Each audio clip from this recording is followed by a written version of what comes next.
Ndipo kapamba pacho. Kapamba pacho. Tamba.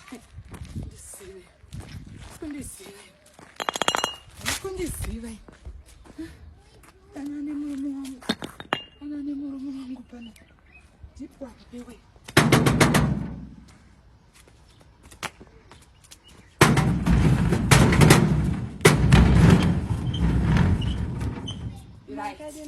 Tofara makadi. Ndiri right. Kwakanaka. Akuinfect hakuna kunaka. Ndiweka iwe ofisi yako. Ndiwe ofisi yako waitumira murume wangu nezuro. Picture ndakaona pakati usiku wakade. Muchitumira murume wangu. Ndiwe waitumira usanditi murume wangu. Usanditi murume wangu.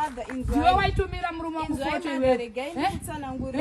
Unoziva kwandakabva nemurume wangu iwe unotumira murume wangu mafoto wakaburisa. Murume upi? Murume wangu. Une varume vangani vanodada? Murume anonzi Lee. Hameno muri kureva upi wacho? Ndodana nemurume anonzi Lee. Lee ndiani? Baba titi anonzi anuzve. Leonard ndio uroti ni kutanga zvinonzi mukomana unomboziva muri chichake. Hey! Ndine mai titi for baba titi. First wife. Uri kunzwa? Yemuru ndine vana naye vatatu. Uri kunzwa? Inzwai mother. Sorry zvendo gai ndikutsanangurira. Iwe. Aiwa inzwai mother.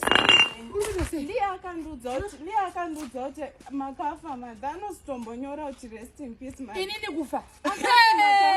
Inzwai gai Mother, inini kufa. Akati makafa dima. Inini? Inzwai nyangwe titi anosimbouya pamba pangwani mother. Ndoenda naye chero out mother.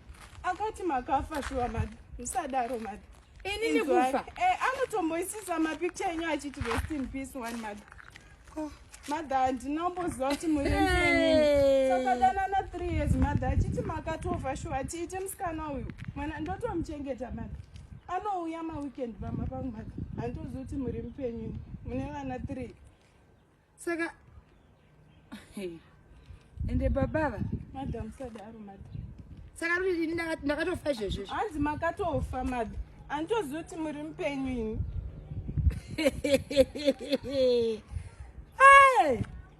Baba titi. Asi timbosiya hedu zvenhingiriki.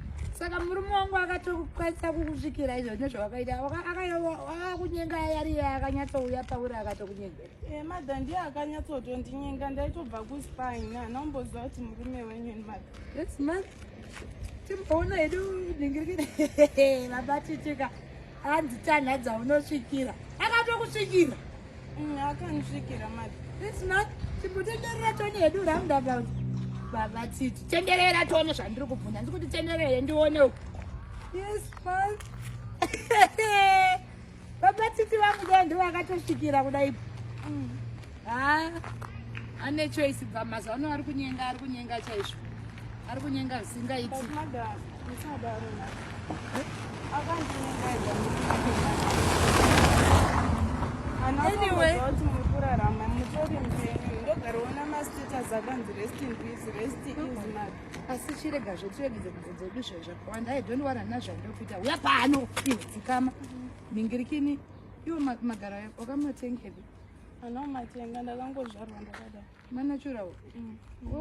Chero maningirikini naye? Manachurawo mother. Ya, uripo zvako. Naita basa.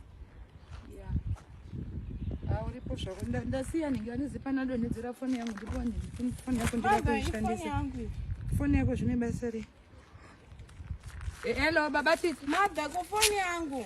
Saka wewe unoita basa rekutaura pambi yako kuti ndakafa. Nai mother, ifoni yangu kayo mapedzerana nemurume wenyu.